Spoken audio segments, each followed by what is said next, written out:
All right. We are back, baby. No tin can this week. We got our mic. And on today's show, we've got the Clydesdales. Although I don't think that they're the heaviest doubles team anymore. They might be the heaviest North American doubles team, but I think we had a heavier one in Phoenix. That's right. We've got the raw dog and the most fearsome man in all of HYROX. You do not want to see this man on a sled pull or in burpees broad jumps. We got Debo. Together they are Raw Debo. Boys, how we doing today? Doing good. Just, got the Super Bowl hangover. I really just hope both teams lost, but my wish didn't come true. So the days go on. Debo hasn't said a word yet. I'm afraid when he does, he's gonna hurt somebody. I'm good. No Super Bowl hangover for me. I was in bed at 8:30 and I was up. Is that because of the Super Bowl, of how boring it was? It was quite boring. There was one touchdown score, then I went to bed. But I was up early this morning on the stair mill, getting my steps in. So I'm ready to roll. You got a stair stepper in the Grit Factory there, Debo? Or you got to go to a local gym for that? I do not have one yet. It would put me quite up into the rafters in my garage. So I do go to a gym for that. You're a tall guy. You're a tall guy. It definitely would get you up there. I do like the entertainment of watching normal people in a Globo gym, though. It is quite entertaining. 100%. 100%. Well, we got the boys of Raw Debo here today, which can only mean one thing. We're going to talk about doubles. We had a lot of people saying that they wish that last Phoenix doubles races, and your wish, our command. So we're going to do, before we do, I do just want to address something really quick. A lot of action in the DMs this week. A lot of people talk to me about what I said on last week's show. I feel like I should just make a quick clarification. I am not hating on any athletes who listen to Race Brain. I'm glad that you listened to Race Brain. My only point was that what we say in draft episodes should not affect you as an athlete. And if it does, maybe just skip that episode. That's all I was saying. My opinion of your performance does not matter. I understand we're all human beings, and so sometimes people can't separate that. And if that's the case, I just would encourage you not to listen to that episode. I'm not telling anybody to stop listening to Race Brain. And it's nothing but love for all the athletes. So now we've got that cleared up. Boys, you want to talk? You start with the boys, or you want to start with the ladies of Phoenix? Well, I'd just like to say that I hope that apology is recorded, because we were just hearing Robot Matt the entire time. You're fine now, but literally 90% of that apology was just robot voice. That's the internet probably perfect. Saying no apologies accepted. You should not apologize. You don't need to apologize. Damn, well, this is not good. We started this podcast 10 minutes late because my internet is hot ass, and apparently it has not gotten any better. So, all right, well, am I back? Are we good? Yeah, no, you're back. It was just funny that it was right during the apology. Okay, perfect. It really was an apology. I'd like to apologize to absolutely nobody. It's more of a clarification on what was said. All right, we're gonna start men or women doubles. Go woman, the order they were ran. All right. As a reminder, your top 5 teams, Lauren Weeks and Vivian Tafudo, the world record holders coming into this race and leaving with a fresh world record of 53.11. The Aussies, Joanna Wetrick and Jess Petro, 53.21. Danielle Lowe and Vicky McIntosh, the South Africans, 53.53. Manuela Garcia Caparros, Seika Arning, 54.49. Melanie Maurer and Jennifer Nicholas, 55.28. Kat Fossbender, Morgan Scholes, 55.41. Rachel O'Connor and Mary McGinley, 56.51. Fern Gardner, Kate Hutchinson, 57.07. Gloria Corbetta, Camila Massa, also 57.07. Viola Oberlander, Jana Liebenstedt, 57.12. And then the last team to finish, Rebecca Howard and Jezebel Kramer with a 58.53. We touched on this a little bit. Oh, go ahead, Dawson. I was just going to say, Matt, you missed 4 teams there. There should be 4 more finishers, right? Or is there an issue potentially with the qualification system? Oh, Dawson wants to get right into it. So there was another team in this race, Katie Simonson and Chris Rogloski. Unfortunately, Katie Simonson had a little bit of a scare. She passed out on course. She is okay now, from what I understand. So that was definitely a bummer, but glad to hear that she's on the up. But yes, there were only 12 teams that started. And if I go back and look, I think we actually rolled. I think they said they down rolled here. down to 80 and didn't want to go past 80. Is that what they said? Yeah, they made it all the way down to the 80th team, and they either didn't have a pro card or weren't willing to travel in the amount of time given. Yeah, let's just go and look. Yeah, Chris Rogloski and Katie Simonson were 58, 54, which has got them, they're 55 on this leaderboard. And so, yeah, if they're number 12, you can imagine that it would take, 25 more spots to try to get 3 more teams. This is one of the nice benefits of this new system is it can be very last minute, especially with these doubles. All of a sudden, 3 times pop up before you 3 weeks out from the race, and then you got to wait for roll downs. At least with the point system now, you'll sort of know if you're secure, if you're going to be on the bubble, where this, especially with only 1 time needed for doubles, everything can change so rapidly. I thought it was 3 times needed for doubles. Well, there will be 3 system. scores needed. Currently, it's only 1. So there could be teams you've never even seen before. All of a sudden, they pop up and knock you out of contention. I guess as doubles athletes, are you concerned that the new rules might actually exacerbate this problem? And the reason why I'm thinking that is because, one, we are going to have potentially less pairs. Manuela Garcia Caparros and Seka Arning cannot compete together anymore.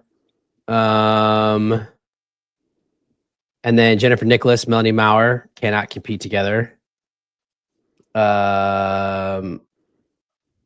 Looks like the women is actually not as bad as the men. There's a lot more parity in terms of partnerships. And I still haven't really seen the official rules on doubles. Doubles, you have to have, it's just 3 times together, right? Your solo times do not count towards your rankings. Times do not count anymore. You need 3. Sorry, points. Races, 3 races, solo races points. do not count. Yes. Okay. So best races.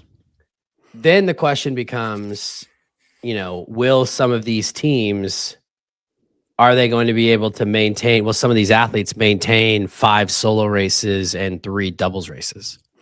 I think that will be the trickiest part. I think if you're going to be in doubles and you'll have to get the 3 races, but especially if you're a top team, you're just racing in the majors. Those are counting for your points. And then you don't really even have to race outside the majors with only 3.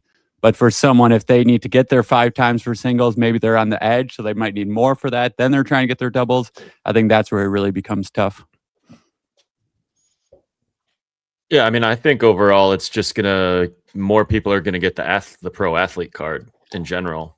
If it's just teams that are on the bubble now, I mean, like we just alluded to, there weren't even 15 teams here, just based on not having pro cards or not having willingness to travel. All these bubble teams, this is kind of like the wake up call of, all right, people may need new partners that are within their country, and also people qualifying for the regional. It's just going to be a larger amount of people with pro cards, which I think will fix the problem in 6 months. But right now, we'll still just kind of have that lingering issue. Do you think that there's, and I'm just posing the question, do you think that there's also the gap between the top doubles teams on the women's side and the rest of the field is fairly substantial? Like when we look at the men's side as an example, you've got almost probably 40 teams within 1.5 to 2 minutes of each other. And in this race, we had almost a 4-minute gap. Actually, it was a 4-minute gap from 1st to 10th.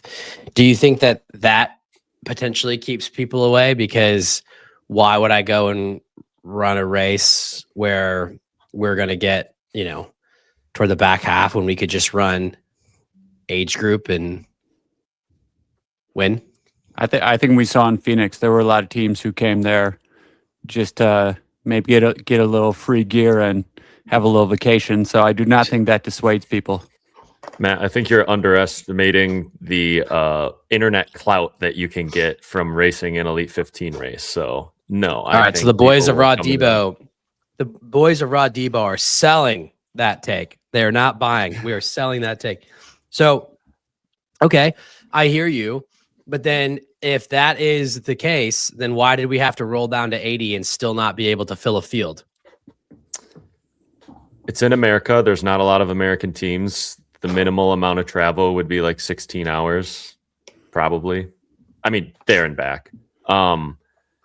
So it's the same reason why Debo and I didn't race in the fall. It's just travel that's unnecessary. Well, I think it's more than just the travel that's unnecessary. You all did get a roll down from Melbourne, but when did you all find out? We didn't even really look at it. There was no chance we were going. But yes, that is the problem. I mean, if they still, you found out what, 3 weeks before that you they got start in, sending out 3 weeks before. Then you got to wait for them to roll down a little bit. So some of these teams were probably a week and a half to 2 weeks only, and then that's pretty tough to line all that up. Even if you are the roll down team and you run in a normal race, you can just get waxed. So what's the point of going? Right. Yeah. I hear you. These are all good arguments. All right. Now on to the race. Question to start the show. I guess we've already started the show, but question for you all. Lauren Weeks is, we actually went back and listened. We were talking on the Race Brain group chat yesterday about where we had ranked the top 10 women back in the summer. So I went back and listened to that episode, and we were all in agreement that Lauren Weeks is the GOAT of HYROX. Question for you all. Is there a better doubles athlete on the female side than Lauren Weeks? For all of the struggles, and I use that term loosely, that she's had this season in singles, and it's hard to say someone struggles when they're dropping 58 lows. She looks like a completely different athlete in these double races. Well, you just take her weaknesses in the singles, and those are essentially just neutralized in doubles. She can utilize her running to its full potential. The sleds you can split up, so you can go at a higher cadence or just a higher rate of effort. I mean, her whole issue with the sled push, it's like the last 2 lengths. The first 2, she moves them totally fine. You can see she like switches up her technique to try to use like different muscle groups in the second half of her solo. In a double, she can just go as hard as she wants and doesn't have to worry about that. So you essentially take away her weaknesses in the double. So, and then Joanna on the other side, to relate, her weakness is the burpees. That weakness doesn't go away in a doubles. So Lauren gets an extra benefit compared to Joanna moving from singles to doubles. So then you would agree that Lauren Weeks is hands down the best doubles athlete on the female side. She won the world championships, the first one with the pro elite doubles setup, and then she switches partners and sets the world record, and then twice, sets it again with a new partner. So yes, I would say she's definitely the best doubles athlete. Put her with pretty much anyone, and they're gonna be a threat. Yeah, I mean, it's hard to see. Now I'm going to say this, and then I'm going to wind up eating my words probably in 5 months, but it's hard to see how this team of Lauren Weeks and Vivian Tefudo loses. Because to your point, Dawson, the weakness, which is crazy to say when Joanna Wittrick and Jess Petro also would have set the world record in this race had Lauren and Vivian not been in it. But it was a 30-second gap that Lauren and Vivian put on Joanna and Jess in the burpees. And then they didn't really claw any of it back until wall balls. Now, granted, they did claw some back because they finished 10 seconds back. But unless something terrible happens on the back half of the race, which can happen, as we have seen. It just feels like this is a Jack Bauer moment. Just write their name on the check now for Worlds. Are you buying or selling that take? I am selling just because penalties can happen at any moment. And when the race comes down to around 15 seconds, you never really know. But I would say you can't write their name on the check, but they are definitely the favorite. I would not write their name. I think Sinead and Lucy also are going to be a really strong team come Worlds time, considering Sinead wasn't at 100% health. And talking about comparing these times too, yeah, it was 37 seconds on the burpees. They had the advantage. And I thought it was done. Joanna came in and did 100 wall balls unbroken in 3:08. She never let Jess do any wall balls. I was rewatching this morning, and they got 20 seconds just in those wall balls alone. So I think they can actually make a move on that back half. Lunge a little quicker. They also had 10 seconds on lunges. So I think I would definitely not write their name on the check quite yet. I know that this is a logical fallacy because we can't compare courses and times, but Dawson, Sinead, and Lucy would have to drop a minute 20 to be competitive here. It's a lot of time. I think they can make up at least 20 seconds on the farmer's carry. So take that down to like 40 seconds. And I know I mean, Lauren Weeks, it was more in the solo, but in the doubles, they had a few no reps too. And I just thought of this as we were talking about it. But honestly, girls, like if you wear shorter shorts compared to shorts that go down closer to your knee, it actually would be a benefit for finding your hip crease below your knee, because then you can see a skin versus shorts contact. So maybe that's an idea for Lauren Weeks. She doesn't wear as long of shorts so that she's not getting these no reps for not getting depth for the hip crease. Can I do that too? Yeah. Oh yeah. The shorter the shorts, the better for you, Debo. I don't know if I understand. You're saying that longer shorts would make it easier to see the hip crease? Yeah, because if it's black all the way from your hip to your knee, it's harder to see. But if you have the shorter shorts that are like, I don't know, 3-inch inseam, then you can actually see a skin color versus a black shorts color. So you can tell that the hip crease is below the knee. Yeah, I just like a visual color thing. Yeah, I hear that. I just am going to reject that anyone thinks that Lauren Weeks is not hitting depth on wall balls. I'm just saying it would be easier for the judges' eyes. I know you're talking about the judges. I think that the judges just need to go see an optometrist. So this was a very dominant race by both teams. To Marcus's point, I thought it was over at the burpees. It was not. They did have a hell of a comeback. Run total for Lauren and Vivian, 31-25. And then for the Aussies, 1 second, I lost my place. 31-33. Yeah. So 7-8 seconds. So virtually identical. It really just came down to the stations and specifically the burpees. If you are Joanna and Jess, Raw Debo, how do you beat the world record holders? You just work those burpees. You race your partner in burpees every week until you get faster. And you lose to your partner in racing burpees every week. I think I have it's video tricky evidence because they are both such good individual athletes as well. So there's obviously a style and individual. You just sort of try and keep your heart rate in control the best you can. And doubles, it's really selling out, but also making sure you aren't getting penalties. I think they've been a little cautious with that in the past. So it is tricky trying to balance that as you're training for both of them. Yeah, you really can't let them get it feels like, hey, you don't have to necessarily beat them in the burpees because you know that your back half is strong, but you can't be giving them 30 to 40 seconds on one station. It's like a surefire way to not be able to catch back up. And they did get a yellow card within the first length, so that definitely probably slowed them up a little bit too. Yeah. Okay. So those were our top two teams. And then the South Africans were in it until the lunges. They were right next to the Aussies. They're a good team. Not to be overlooked. I don't know what their plans are right now. I don't believe either is in. I think they're Well, both Vicky, right on the bubble for singles. yeah, Vicky McIntosh is probably close. But I mean, who knows? Day 2, fresh legs. They could be a problem at Worlds. Yeah, super strong on the stations. Yes, obviously great individuals as well. And I think it's very cool.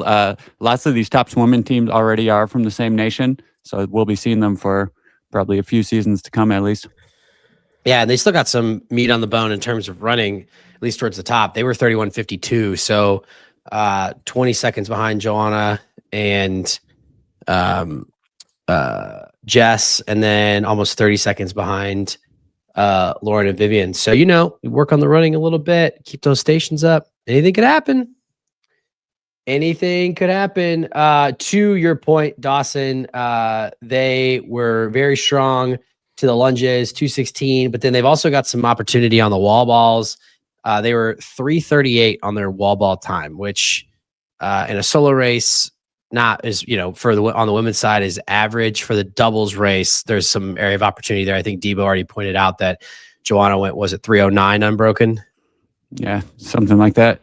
Yeah. So, and then if you think about it, that's, they're 20 seconds back on the run, and then they're 30 seconds back on the wall balls. They lost to Joanna and Jess by 30 seconds, a little bit in the wall balls, a little bit in the run, and you're right there.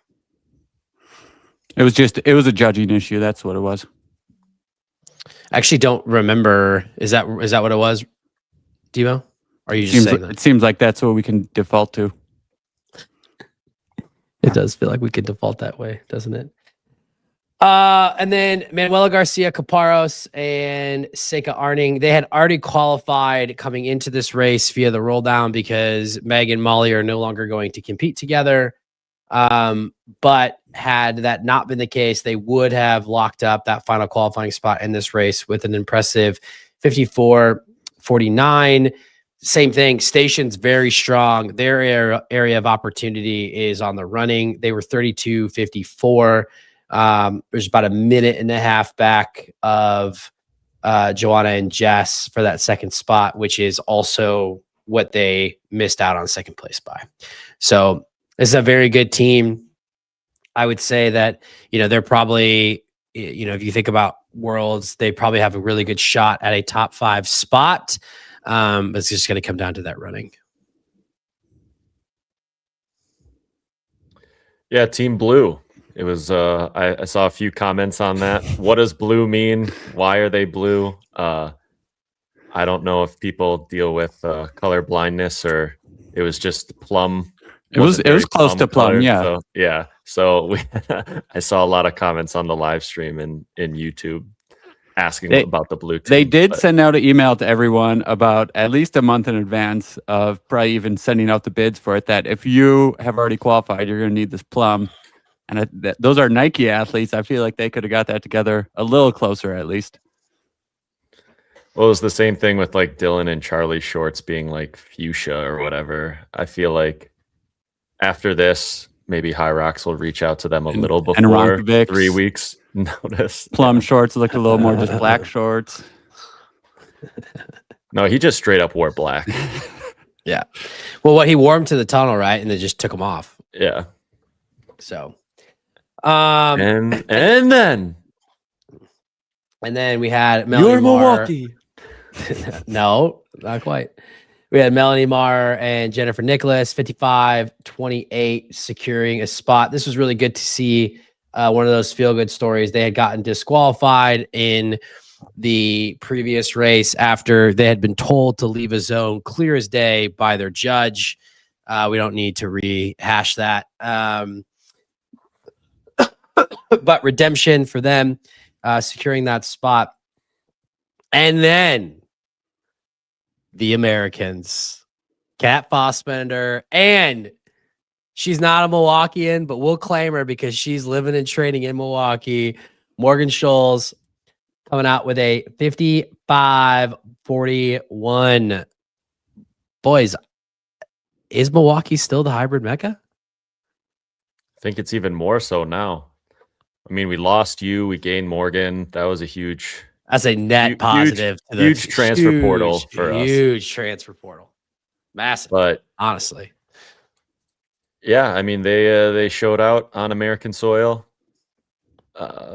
Raced really strong the whole way. I know Morgan wasn't feeling that great. She didn't race the next day, and Kat did. So talked to Morgan at the airport after. Me and Debo ran into her, and she was still saying how sore she was, and I knew she was kind of sick for the week or 2 weeks before leading up to it. So good result for them. Even probably benefit of being in the U.S. Yeah. A lot of people sick. I mean, a lot of people. Yeah, they had a very strong race. 32 mid run total. There's some opportunity on the stations, but again, if you're not feeling 100%, that'll do it to you. 23:14 was their total workout time. Probably a little bit of area of opportunity on the burpees,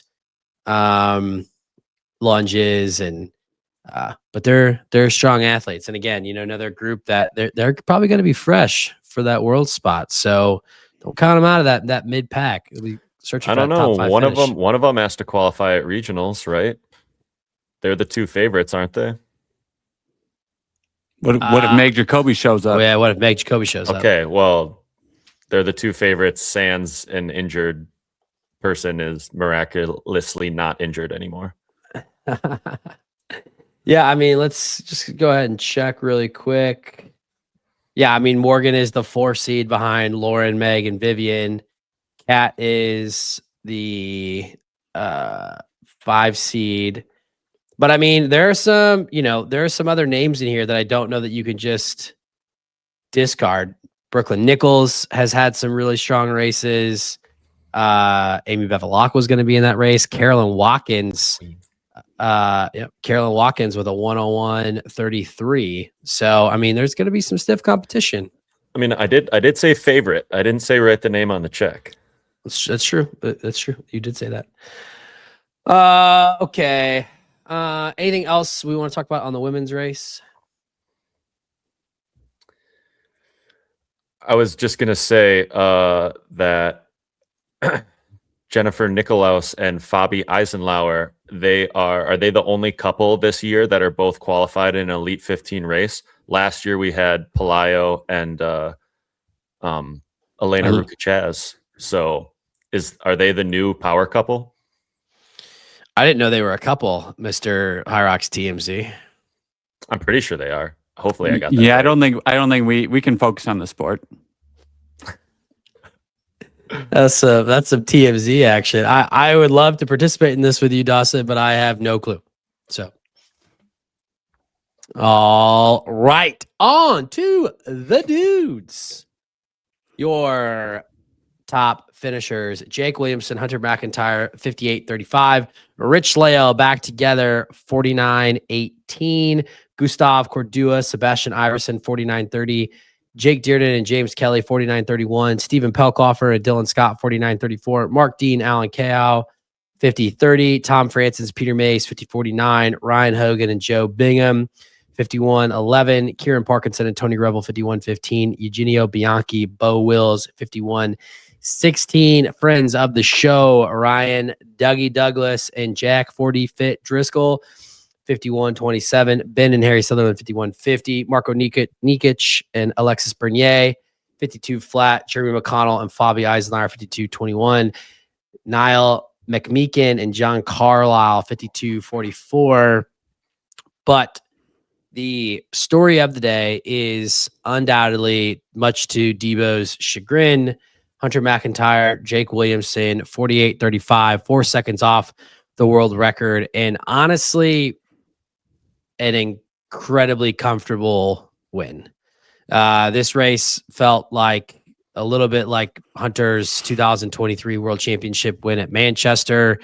it was over at the sled push. I think that they were 2 legs done before anybody else got in, and then they didn't really get challenged the rest of the race.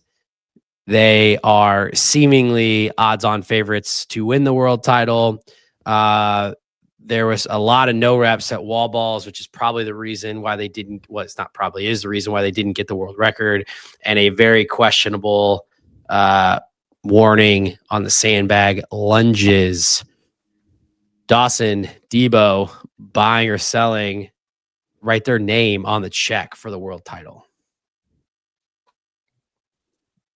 I just wanted to clarify that yes, they are a couple. I double checked, but oh no, I'm not talking about Hunter and Jake. I was talking about Bobby. Yeah, I mean, don't write their name on the check, but they have to be the favorites. I mean, Pelayo isn't 100%, but he's focused on doubles solely. This is a good first race back for him. Rich wasn't fresh. So you had 2 fresh people going against a non-fresh and coming off an injury. Obviously it's an impressive, but I don't think it's going to reflect what happens at Worlds. I would definitely keep their name off the check. We haven't seen Alex and Tim much, but I think come World Championships time, I think they are going to be ready. It will be the last time they're able to team up for it. I think they will be going for it.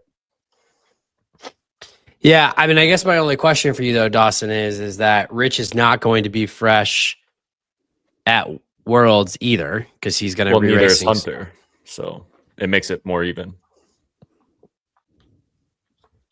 Yeah, but Hunter was hurt for this race, remember? Well, then if he's hurt for that race too, it'll hurt even more because he won't be fresh.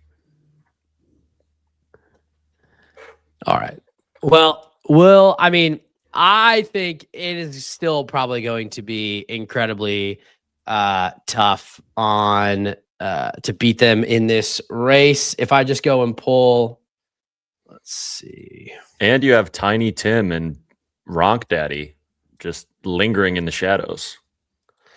That is true. However, we have not seen them throw down a time like this.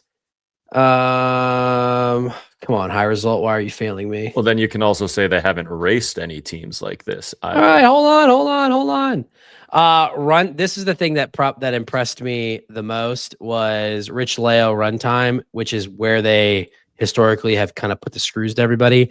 29-29, Jake and Hunter 29-14.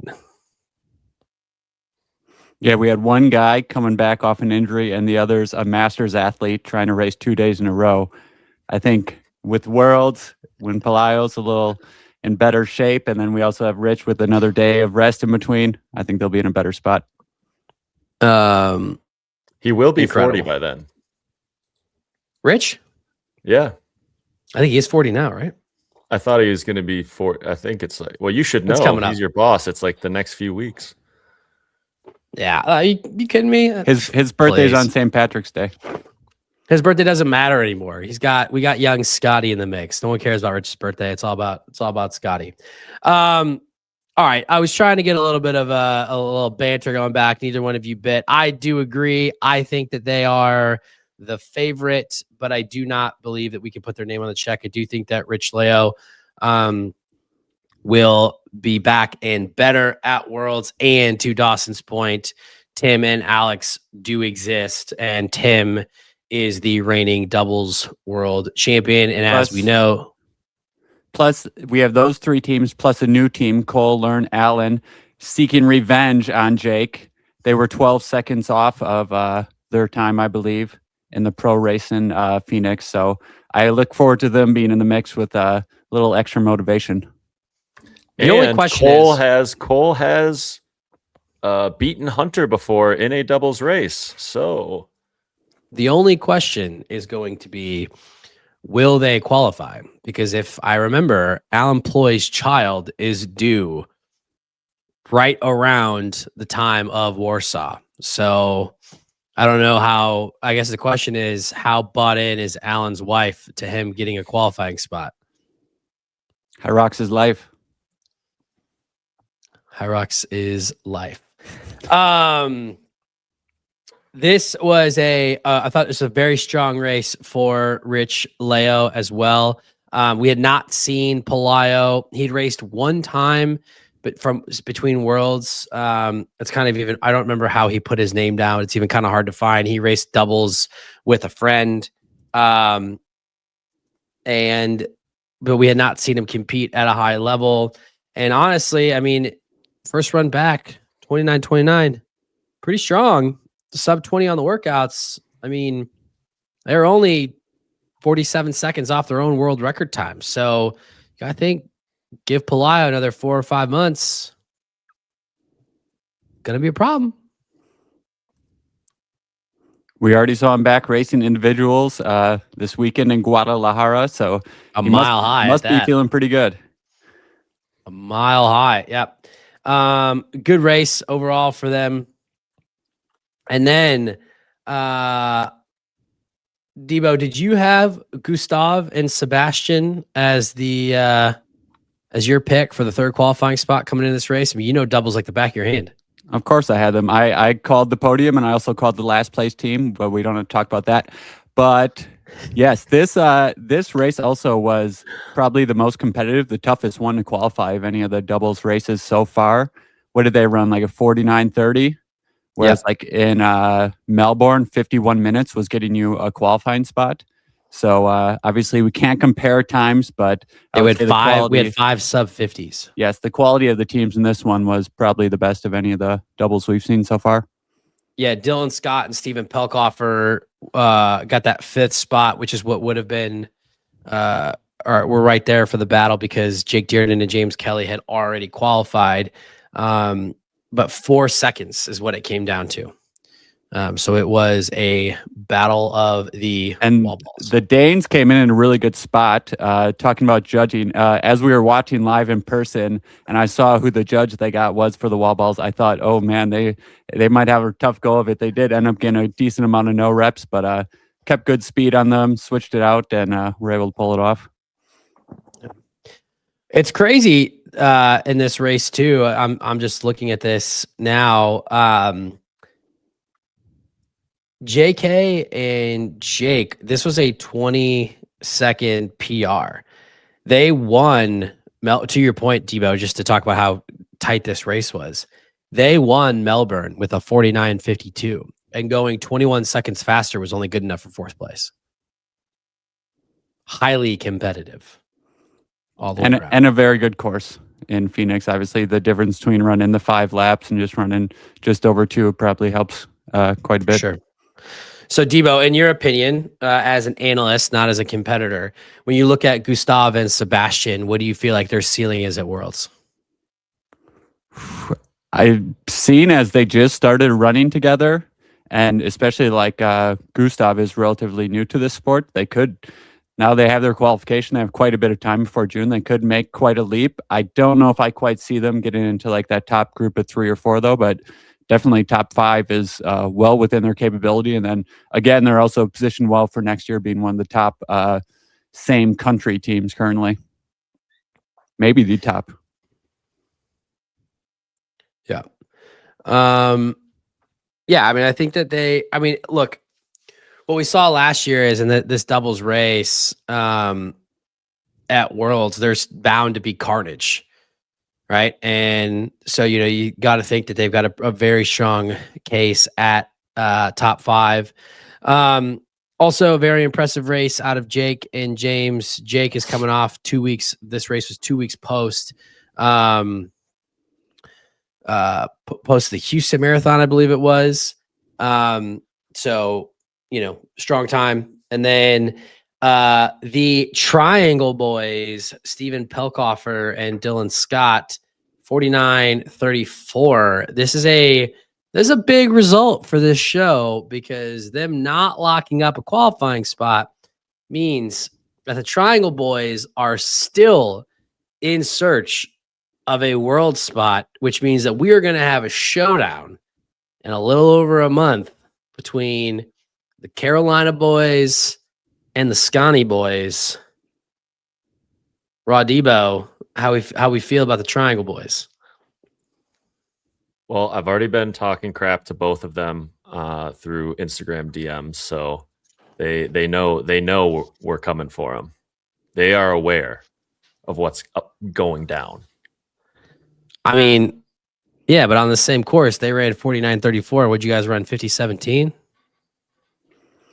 I believe Raw Debo, we basically since maybe mid-November, I think we thought our chances of getting into this Phoenix race were quite low. So we've had this March date circled on our calendar for quite a while. We will be ready come March. Also, Matt, are you saying that Phoenix was not an A race, Debo? Phoenix was a race for us to go and figure out some things we need to work on over the 5 weeks we have between races, and we will be ready. And Matt, that time that you just said puts us one place behind them in this race. So obviously, we would have had him in our sights the entire time. All right, I'm not gonna push any further. And as a poor young woman learned on the course, when you're in Debo's sight and you cross the lane in front of him, you're gonna get truck sticked. Debo, did you take out a woman in the race? Yes, I did. How bad? She didn't fall. She did not fall to the ground. So she may have moved. It was 10 also feet not my in fault. It was definitely not my fault. She was very erratically moving. But that's the type of stuff you have to deal with in these pro races that they didn't have to deal with this open course. So to compare them is a little questionable. Although I'll Cole and Allen didn't have a problem. Who knows? They could have truck sticks a woman. It's true. That's true. Although Cole's too nice. I don't know that Cole would truck stick anybody. Outside of that, we had a minute between the Triangle Boys and the Europeans, Mark Dean and Allen. Nothing else notable, I would say. Yeah. So overall, not the best race for quite a few teams. They would admit that. But really, I mean, once again, I'm really excited to see the Worlds race because we are going to have a lot of these top teams in there. Hopefully we have Raw Debo in there. We're also going to have Tim and Alex. Matt, you got to mention the other Americans. Otherwise, they're going to be mad at you again. I don't think that the other Americans want me to mention them. I think that they would prefer to move on from this performance. Are you saying that you don't think they have a chance in regionals? You only mentioned Dylan and Raw Debo. Dylan and Steven and Raw Debo. You didn't even mention them for regionals. Matt doesn't know his rocks. He doesn't know. Oh my gosh. Here's the problem. If I mention them, then I'm fine. I'm going to have to mention everybody though, because I'm an equal opportunity mentioner. So yes, there was another American team in here who was hoping to secure their qualifying spot now in that DC regional, and that would be my boys Ryan Dougie Douglas and Jack 40 Fit Driscoll. We can't keep calling them American, right? If one of them's Canadian. Well, they're North American and is a North American champion. It's all Americans champion. Dougie is a North American, is he not, Debo?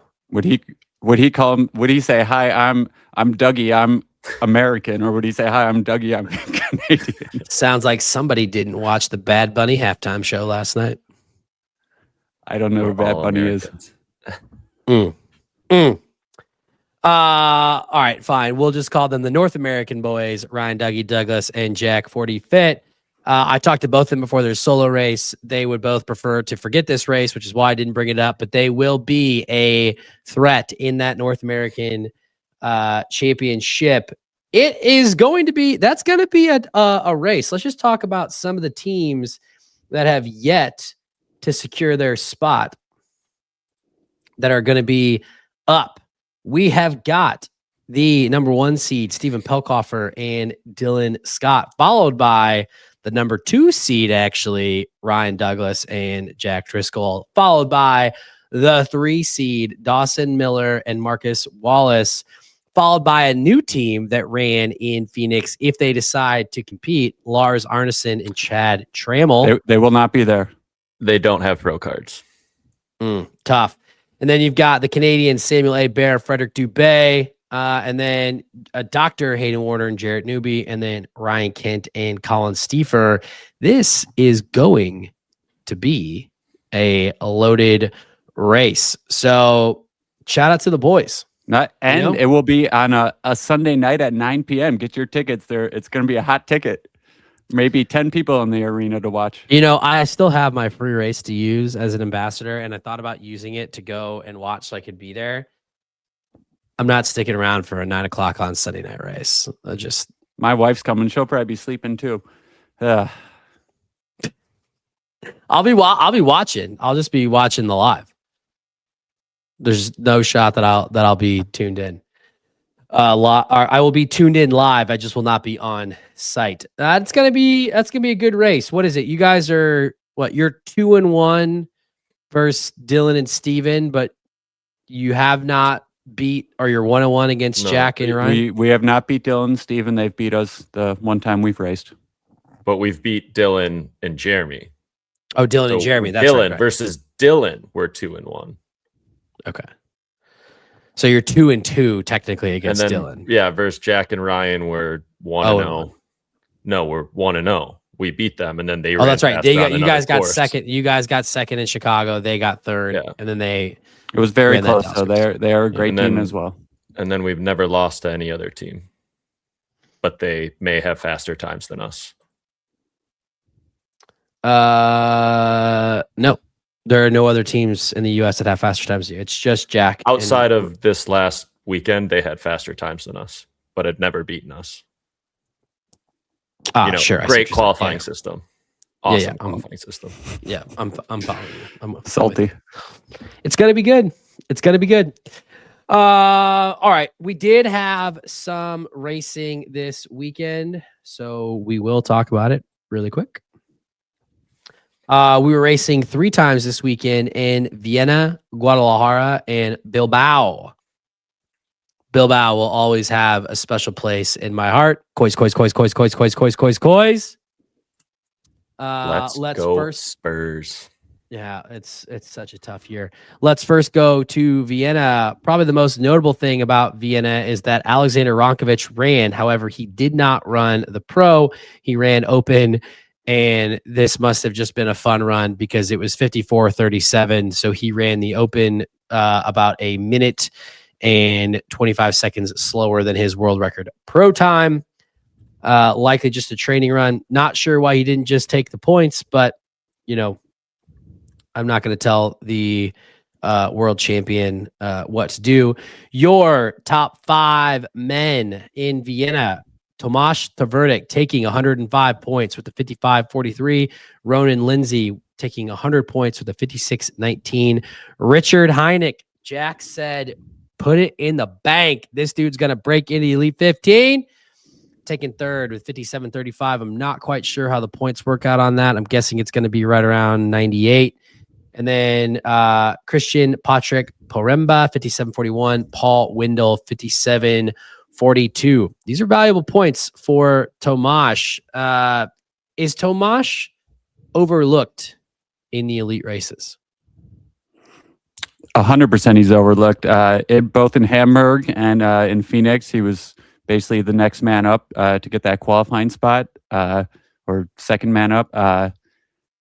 Hopefully he qualifies for Worlds this year. He did make it last year with that Sean Noble debacle, but did end up having a pretty poor performance. But it seems like he's really turned it around this year. So I see him getting there and having a really good result. I feel like his comparable is always like John Wynn. Like they always qualify in one of the later races in the year, just kind of barely squeaking. But this year, compared to normal, he's definitely had more consistency and been near the front. So I'd say it's just bias from how he's raced in the past, but I'd say he's overperforming this year compared to prior years, even though he hasn't qualified yet, if that makes sense.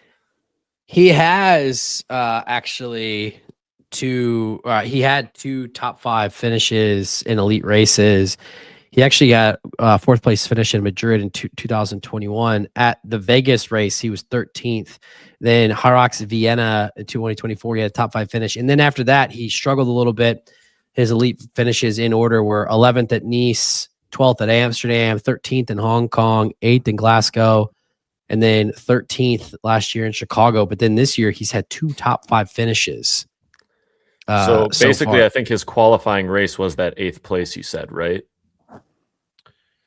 In Glasgow last year. Yeah, it would have been. Yeah, because So that's what I would say. He just barely squeaks in at the end, but now he's performing consistently better this year. Yeah, so good for him. Those are going to be a valuable 105 points, especially when you start stacking up those top 5 finishes in the majors so far this year. Debo, keep me honest, because I don't have it right in front of me. Those should be worth 107 points. 105 points. I do not have it as well, but yes, somewhere right around anything 105 or above is very, very valuable.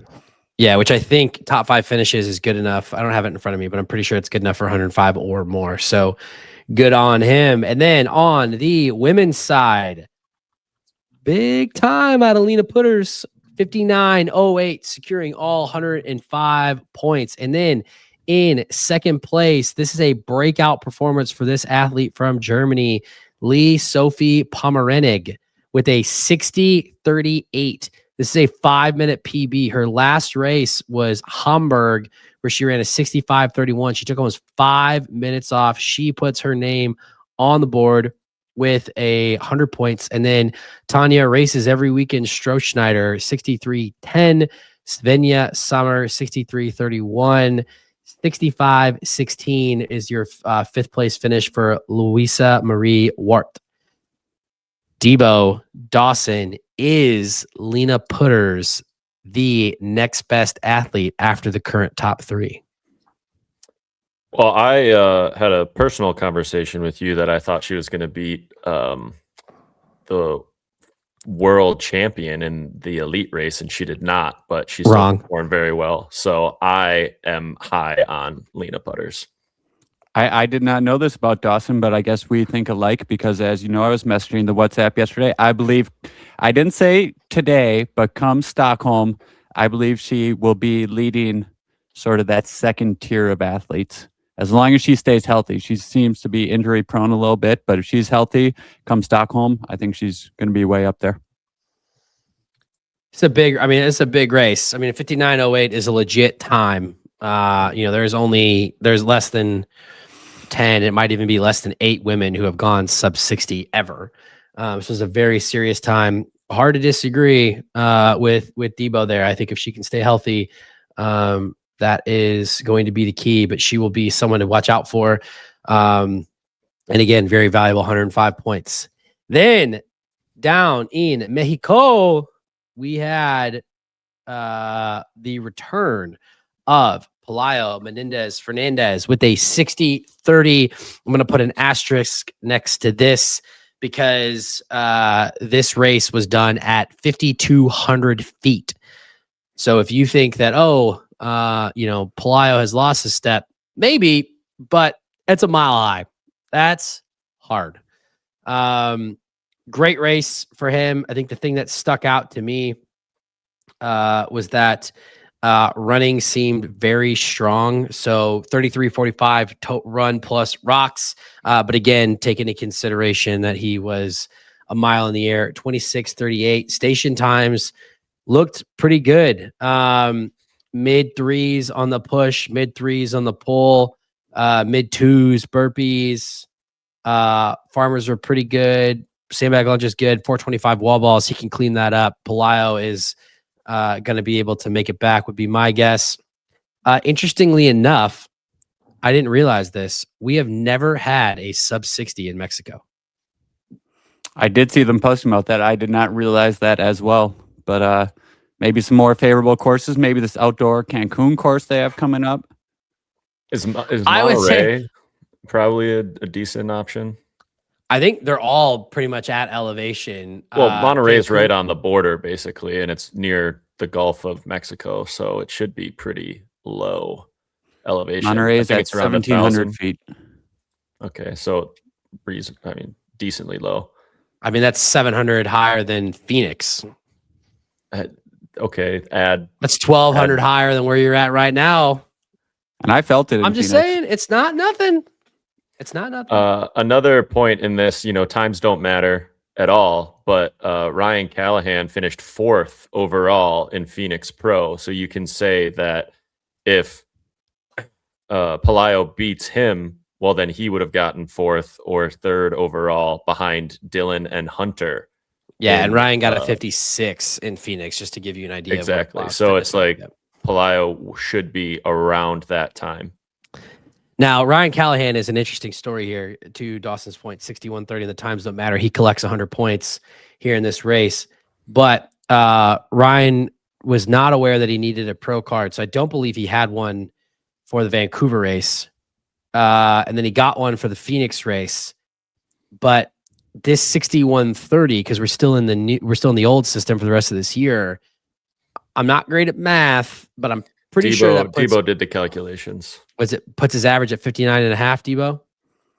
Yeah, I think he's basically 15th He'll be like or 14th 16th. or 5th. Yeah. Oh, he's like 58-40 something, I think. Yeah, so if he's 58-40, that puts him at 18th, just ahead of Grady Jackson. But then he has himself, and then there's a few others that aren't racing. Oh, I see. Okay, he's so already with his own time. Okay, so then everybody moves up once, and then he's 17th. Who do you know that's not okay? Ryland's not racing, and then Hunter. So I think he might be 16th. All he needs is one person. One roll down. Yeah, just one person. Yeah. So then he's probably safe. So good on him. We'll see what happens. To Debo's point, you never know. You never know. We got a couple races coming up. And then Alan Carrillo Avila with a 61-40. Mario Habib Fierro Elias 64-06. Rounding out your top 5, Emilio Barce with a 65-14. On to the women's side. Barbara Carolina Reyes Perez with a 72-28. Elena Rucachaz 73-35. Mariano Caballero 73-54. Jillian Crespi with a 74-56. And rounding out your top 5, Diana Rivera Casares with a 78-29. Again, this race was done at Elevation. And then over in Bilbao, your top 5 men. Harry Thompson with a PR 54-55, Graham Holiday 56-22, Pablo Sanchez Santos 56-37, Pedro Antonio Torrell Liva 57-12, and Roberto Viciedo Jimeno rounding out your top 5 with a 58-40. That's a valuable 105 points for Harry Thompson and a sub 55. First time he's done that. Graham Holiday 56-22, struggled a little bit on the push. That tells you that the push was probably fairly difficult. That's not usually a station that Graham struggles with, and he was mid 3s on the push, 328 to be exact. Yeah, Harry's kind of known as the big sled guy, and if you saw the picture after the race, he must be on the Debo plan because he is looking trim. He's looking a little leaner than he normally is. So yeah, it just goes to show that he can improve the times overall, not lose out on the sleds, and look a little trimmer. His running times were super impressive, super consistent. I think, especially going into like this London race, I would not be surprised if he is up there as one of the people contending for that qualifying spot there. Yeah, this is a big result. Big result for him. I mean, this is on the back of he got second place at Manchester, 5th place in London. He's been improving throughout the season. So, he's kind of been a bubble guy. I think that that London race is going to be fairly stacked. But he's got a shot. He's got to punch a shot. That's all you can ask for.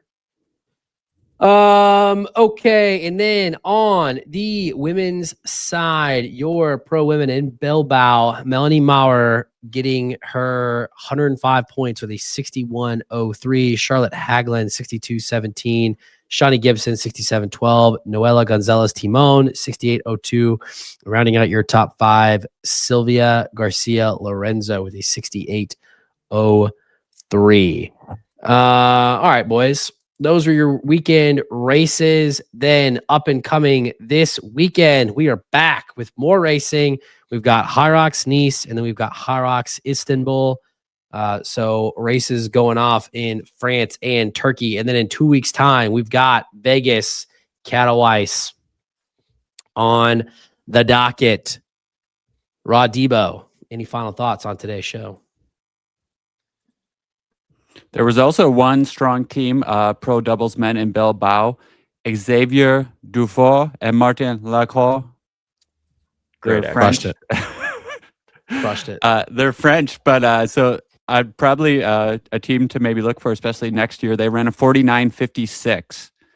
I tried to look them up a little bit. I think maybe a pentathlon background. So an interesting background. I saw one guy was like I think like a 31 minute 10K guy. So good runners, potential good team as well. Come up. Could probably even see them in London or Warsaw this year. Good shouts. When will we see Rod Debo again? Obviously, we're going to see you in DC. Are either of you planning any more solo races this year? I'm basically solo raced out.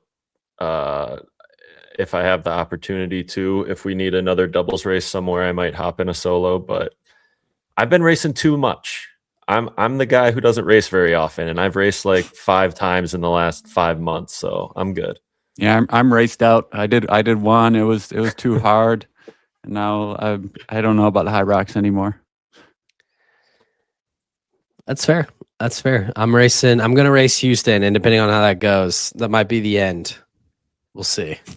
We'll see. Of you and HYROX, of you in general.